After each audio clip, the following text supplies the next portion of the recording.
Good morning. It's Sunday, May 17th, 2026. This will go as video 1 for the day.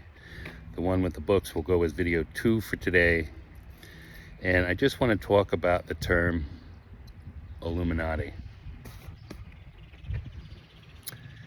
The Illuminati existed, and they had a plan to take over things more than 200 years ago.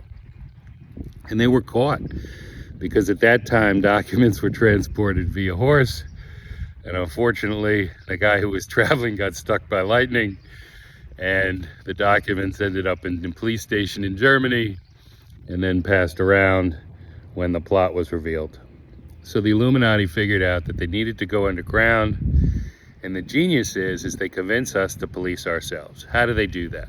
Well, they convince you to call anyone who has an idea outside of the mainstream as a conspiracy theorist. Well, there has been multiple CIA whistleblowers who have stated the term conspiracy theorist was a term created by the CIA in order to get us normal folk, the average Joes and Janes, who cannot pause long enough to consider any other points of view other than their own as to whether there might be truth or not. They get us to police ourselves. And let me tell you, evil is genius. It really is. I gotta give them a lot of credit. I give them credit. I have compassion for them. Obviously, unconditional love.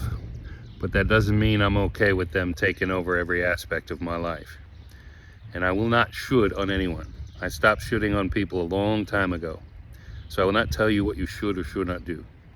What I will do is I will tell you that God shared something with me, and that is, and I'll pose it to you as a question, is it possible that freedom is synonymous with unconditional love? Or unconditional love is synonymous with freedom? So if I'm going to be that which Jesus said, which was love is the answer, then I've got to give you the freedom to be diametrically opposed to me. And when the pandemic started back in 2020, I prayed about it. I listened for answers, and answers can come a whole bunch of ways. They could come through my neighbor. It could come through something I'm compelled to read. It could come through an image, a dream, a feeling, a hearing. But it's hard to use the word hearing, but there really isn't any other word. It's just you sense something. Now, and this is why fluoride and glyphosate are so important, because they calcify the pineal gland and they harm our ability to hear and sense and feel our intuition. And of course, then the culture teaches us not to believe it. Ghosts aren't real. There is no afterlife. What happens before you're born? Well, all of these questions have all been answered to a pretty high level of truth when you use Dr. David R. Hawkins' works to test the truth in things. But when the pandemic started and there was talk of a potential vaccine, all I received was a message to ask questions. Well, the first guy I asked a question to was my best friend at the time, who was a biochemist. And when I asked him, I wanted to know more about the data. I wanted to see the clinical trial data. I wanted to meet people who took part in the clinical trial. And when I shared this with him, oh boy, he crushed me. How dare you? You're putting people in danger. Oh my God. And I thought to myself, well, that's not freedom. So now this gives me more questions. It doesn't make me jump to the front of the line to let somebody put some experimental crap into my arm. And then I noticed the messaging. And God brought a documentary to me which shares how the messaging has been controlled and how the AP uses its communications to all news outlets so that they all say the exact same thing.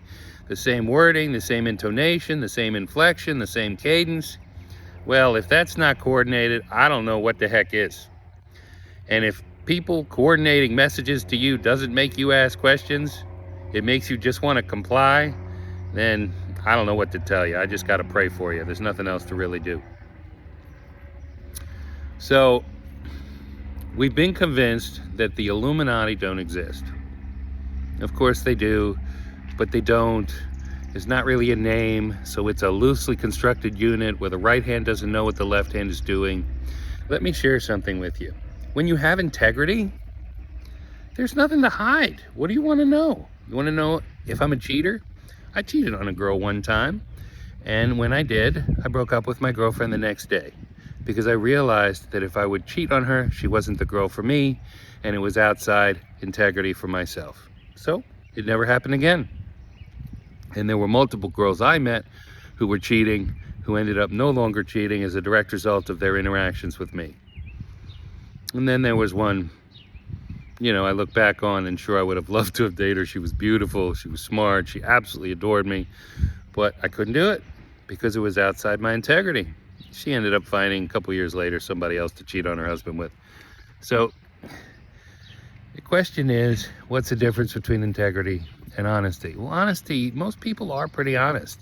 I taught English in Ukraine for 5.5 years, and the vast majority of people I came across didn't lie, cheat, or steal, but they also knew to stay out of the way of things or they wouldn't be able to make money.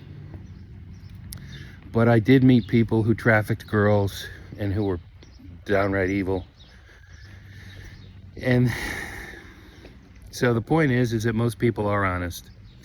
Integrity means nothing hidden. Integrity means you communicate. And if you don't have anything to fear, and if everything you're doing is beneficial for me, then why do you need to hide details? A perfect example is the AI data center they're trying to put up in Kentucky. And farmers will not sell their land. And when they go to town meetings, the investors are hidden. When they look at the paperwork, investors are hidden. When they ask questions, investors are hidden. Well, I'll tell you a secret. You can always trace it back to BlackRock. The next video will be about the history of BlackRock and what they've done and what they're doing and why you need to pay attention. All right, the second part of this video will be posted along with this one. Have a great Sunday. And if you're still with me, I appreciate you, and you're always welcome back. God bless.